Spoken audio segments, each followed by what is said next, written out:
going on, guys? Coach G here. We're on the next episode of the G Code. By the athlete, for the athlete. Got my homie here, Taylor Edwards, former Nebraska Cornhusker, current professional athlete, current Olympic athlete now. Yeah. Holy cow. I know. Me and Tay go way back, man. I helped work with Taylor and the softball team when I was back in Nebraska. Man, it was like a millennia ago. Yeah. Yeah, it does. But no, Taylor, she's really, she's pretty well known in the softball community. And dude, honestly, I just want to have you on here and just ask you so many questions and just figure out why you're so successful. Yeah. Dude, so bring them on. Can you kind of just give a real quick brief of who you are and I guess what you do? Yeah. Taylor Edwards, like you said, from Marietta, California. Marietta is down south. West side. West side, hey. I do miss the beach, but it's okay. Yeah, we don't really have this in Nebraska. Yeah, no. But, it's okay. I've learned to slow things down. It is what it is. But, from California, been playing softball since I was 4. I have a twin sister, so if I say we during this thing, that's what I'm talking about. I went to UNL, played softball from 10 to 14. Played professionally from 14 till 17, and then 18 and 19. 18, 19, still professional, but an independent team. And then in 16 and 17, I played overseas in Japan. Hell yeah, dude. So, real quick, did you only play softball, or did you play multi-sports? Because that's a big debate. Yeah, that's a big question. Growing up, I did play basketball. When I was younger, I played soccer. Yeah, only until like 8th and 9th grade. Yeah, yeah. What about your sisters, them too? Yep. Really? Yeah.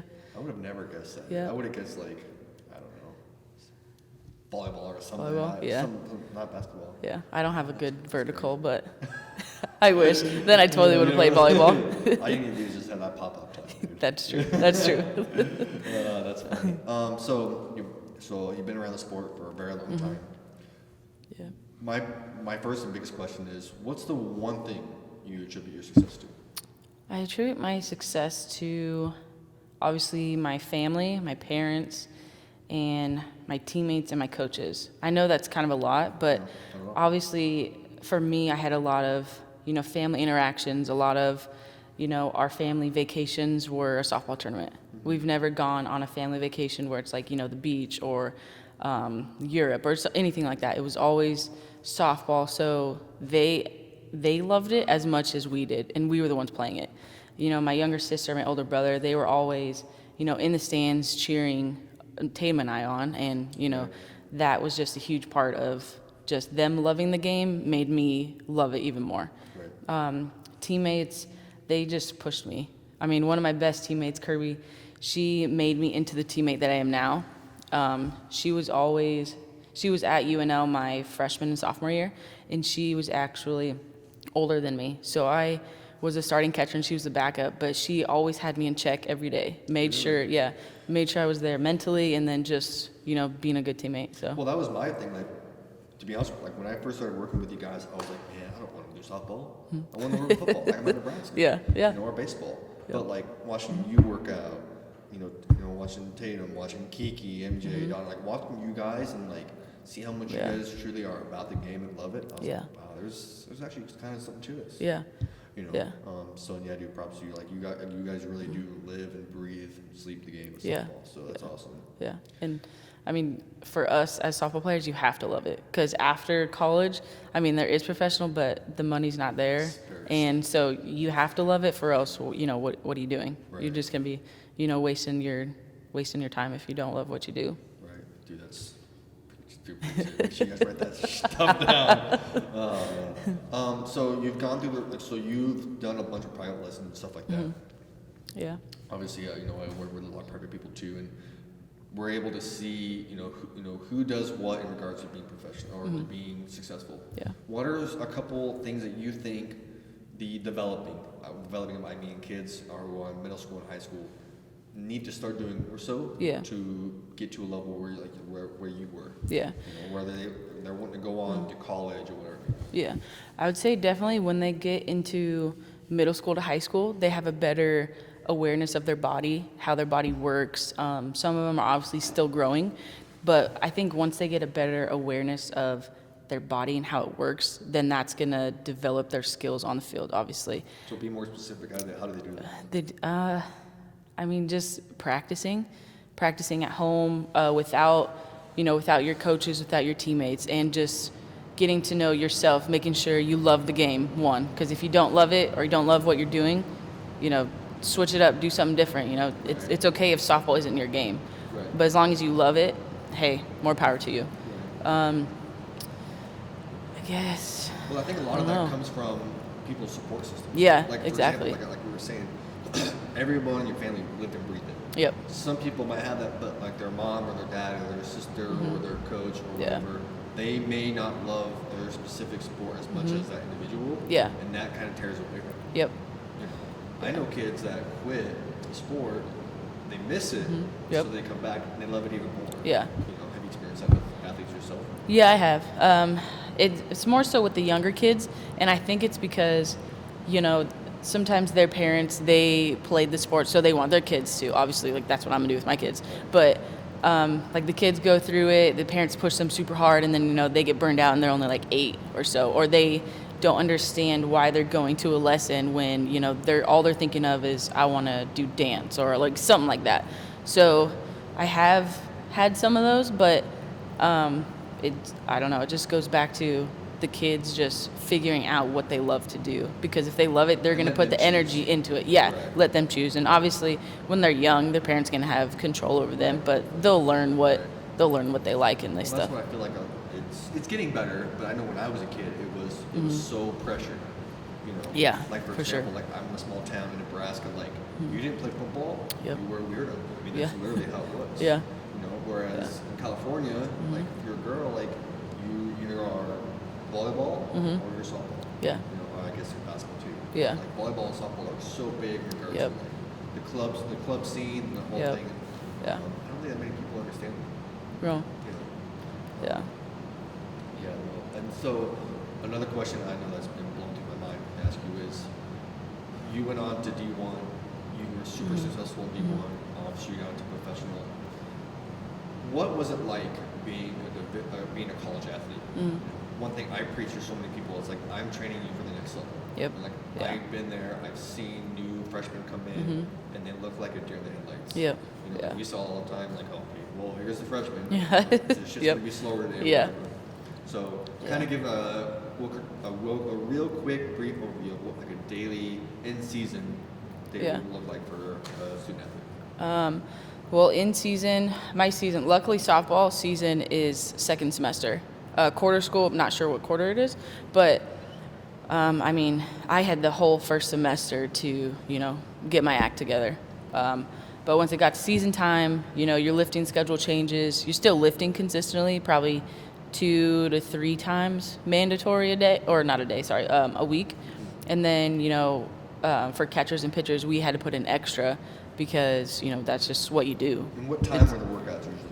Usually for us, team lifting or conditioning was in the morning, 6 to 7.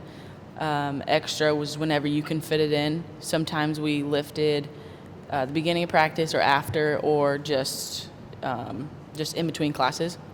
And then you have your classes, probably two classes a day, maybe 3, depending on if it's Monday or Tuesday. And then, you have all your meals. Obviously, you have your breakfast, have your lunch. You fit them in when you can. Right. And then, you have practice. Depending on what your hours are that week, you either have a 3-hour practice, 4-hour practice. Right. And that time slot for us was 2 to 6, 2 to 5. And, you get done what you can. And then after practice, you go have dinner and you get your studying in. Right. And so it's a full day. Yeah, and that's full one day. Thing, I preach to a lot of people, whether it's softball or not. I think softball is different, but in season, like you're still expected to do everything that's required. Yeah, yeah. Obviously, the academics, but all the other extracurricular things as well. Yeah. Like for example, I've given to people is like for softball, is let's say you are an athlete at Nebraska, let's say, and you guys travel to Maryland to play, or Illinois, whatever. Especially in February, March, like it's still gonna snow. Yeah. So you might be in an airport where you have a weather delay, like you got homework, and the next day you got a paper, like you're doing it in the airport. You're doing it on the plane. Yeah. You know? And especially if you guys lose, or the team chemistry, or just bad attitude or poor behavior, or whatever. The next day, there's still going to be the lifting, the practice, and everything. You know, early. You know, and you still have to go to class, because if you don't, they're going to know. And so that's one thing I appreciate really, is like I'm preparing you for that now. You know, and so. Am I on the ball with that? Oh, no, for sure. And I would just add too, you know, you're there whether or not you're on some type of scholarship or you're a walk-on. It doesn't, either way, it doesn't matter, because the coach is still giving you an opportunity to play. And so with that, you know, you still got to get it done. I mean, you could be on a full ride, I could be a walk-on, and, you know, different things like schedule-wise, you get to go in this line for books, I have to go in this line. So, like, those things are going to happen, but when you get on the field, it's all about, you know, one thing. And we're just competing about just softball, competing about the game. So, I mean, that's just one thing kids have to remember too.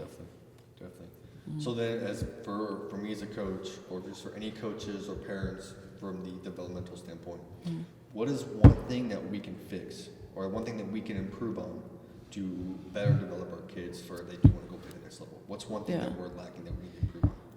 I would say one thing they can improve on is... Be honest, give it to us. I want to know. I've said it a lot. Make sure the kid truly loves the sport. Because if they love it, they're going to put every ounce of them into it, and they're going to want to get better. Because if they don't have that want, it's just, they're going to half-ass it. They're going to do, you know, they're not going to go above and beyond. And so that plays a big role, especially no matter what level of college you go to. And then I would say with softball, thinking you're competing against the game. If we play the same, so we're both catchers, we're both competing against the starting position for our team, but transition your thinking into I'm competing against, you know, Wisconsin, or I'm competing against Indiana. I'm competing against those catchers because we're not competing against our own Nebraska team. We're competing against everybody else who plays that position. You know, especially with like the walk-on college scholarship athlete, like it's a lot of turmoil. Absolutely. You know, especially the walk-on trying to get the scholarship. Exactly. Want to get that playing time. So I think that's really an interesting dynamic.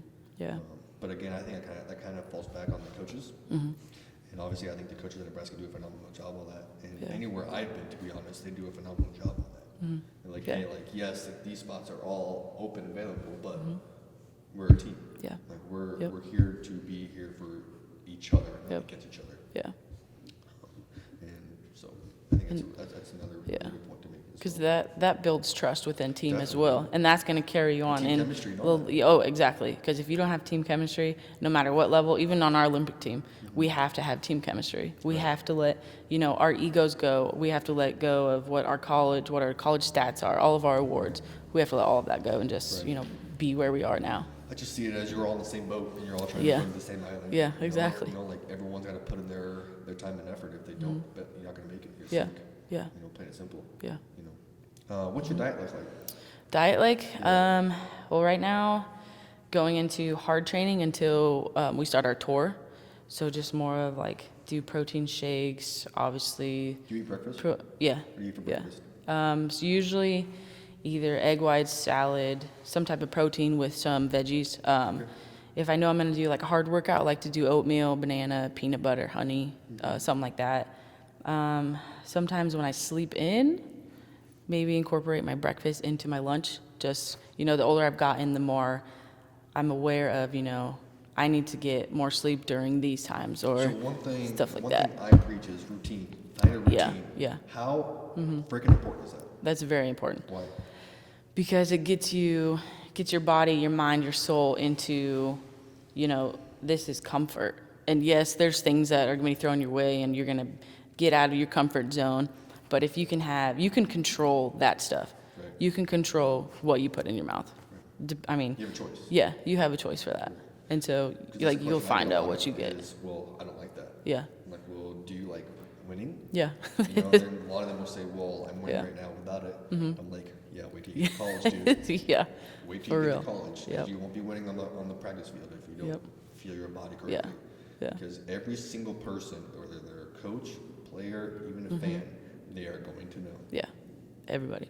The spotlight is on you. Right. And Yep. and to be honest, I think high school sports at the higher level, it's kind of where we're getting to. Yeah. You know. Yep. I mean, there's so much social media going out there, and you know, you go to a high school football game, especially like at Class A Nebraska, it's like going to a Division III NAIA college game. Mhm. You know, you got Yeah. big old cameras all over the place. You know, you got college coaches there and all this stuff, and Yeah. scouts or whatever. They're gonna know. Yeah. And they're gonna ask everybody. You know, Yep. I've gone to games and I had no idea like I was being asked on the scout. Yeah. There's, Dang. You know, from like, hey, like, what do you think of this player? I'm like, oh, you're doing pretty good. Yeah. I mean, Yeah. I have no idea who this person is. Later, you know, later you find out, oh, that's a scout for UNK. Yeah. Holy shit, Like, geez, I had no idea. I had no idea. Yeah. You know, and that's just like they're watching because it's an investment. Yeah. And they're always watching no matter what you're doing. And it's always, I mean, if they're not physically there, your coach is obviously there. Right. And, you know, they're gonna be honest because your coach doesn't want to have a bad rep because they, you know, gave false information to this coach or this university, because that just, you know, puts their program in jeopardy. So with the routine, do you like have like your thing, or are you still like developing, trying things out, or how are you going about it? Yeah, still developing. You know, Even as a professional athlete. Yeah, it all changes. Yeah. Well, especially during the pro league or the independent league, our games are at 7 p.m. So I had to change from, you know, eating dinner at, you know, between 5 to 7. I had to change that to having something small around, you know, before our BP or our 30-minute window when the other team's hitting. You know, that had to be like a small snack, and then to carry me through the game. And then, you know, we had dinner at 10, 11 o'clock at night. Right. And that's if we finished the game, you know, Well, fast. plus you guys are going to be, you know, doing a lot of traveling. Yeah. Plus you're going overseas, like Yep.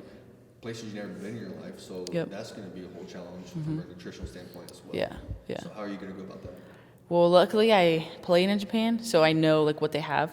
But even at like a gas station, I know gas stations, like, they sound terrible, but if that's your only access, you can totally find something there. It's all about choice. Yeah, it's all about choice and just knowing yourself. Right. You could eat something completely different, and it would have, you know, a different effect on me than it would have on you. And so it's just like I see, like, our other catcher, she, you know, super skinny, super lean, and she can eat like something that I cannot eat because I just know my body, that's not going to work for me.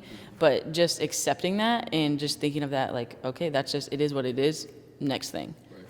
And that's Yeah. one thing I make sure I preach to parents or athletes or any of that stuff is it's all part of the developmental process. Yeah. Like, Yeah. I tell them, I don't expect things to be perfect now, well, no, maybe even a year from now, depending on the athlete. Yeah.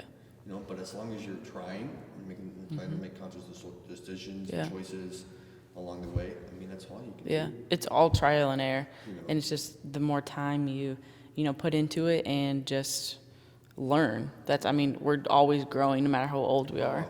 and just I always, think that, I mean, I'm 20 yeah. years old and I still know, like, I know, like, these are some foods that I don't want to, I shouldn't eat, but I'm going to anyway. Yeah. But then again, like, Yeah. I know I need to make more conscious decisions on what Yeah. foods and do need to eat that Yeah. make me feel good Yeah, for performance or whatever. yeah, give and take too. Oh, Yeah, That's cool.